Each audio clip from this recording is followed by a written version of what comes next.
حضرت موسیٰ علیہ السلام سے ایک غریب آدمی نے درخواست کی کہ آپ کلیم اللہ ہیں، اللہ تعالیٰ سے دعا کریں، میرا رزق بڑھا دیں، میں کئی دن فاقے سے رہتا ہوں۔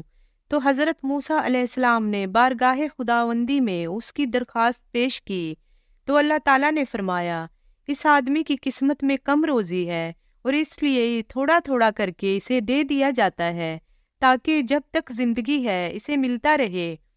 اس شخص کو جب یہ بات معلوم ہوئی تو اس نے حضرت موسیٰ علیہ السلام سے درخواست کی کہ آپ اللہ تعالیٰ سے سفارش کر کے میری قسمت کا سارا رزق مجھے ایک ہی بار دلوا دیں۔ اللہ تعالیٰ نے حضرت موسیٰ علیہ السلام کی دعا قبول کی اور اس غریب شخص کو اس کی پوری زندگی کا رزق ایک بار ہی دے دیا۔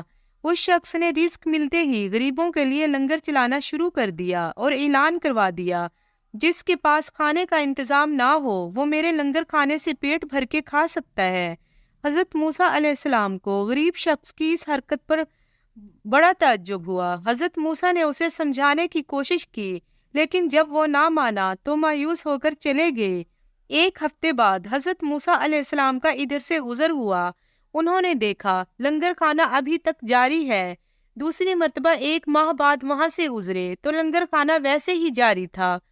پھر حضرت موسیٰ علیہ السلام 6 ماہ بعد وہاں سے گزرے اور دیکھا حسب معمول لوگ لنگر کھانے سے کھانا کھا رہے ہیں۔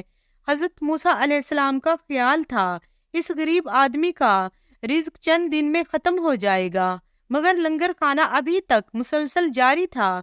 حضرت موسیٰ علیہ السلام نے اللہ تعالیٰ سے عرض کی، اے اللہ، یہ کیا قصہ ہے؟ اس شخص کا تھوڑا سا رزق ابھی تک چل رہا ہے۔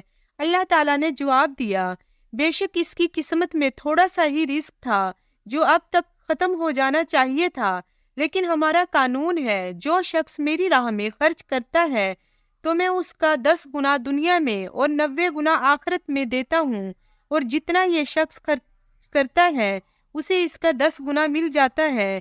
اس میں تعجب کی کیا بات ہے؟ اس لیے اس کا لنگر کھانا چل رہا ہے۔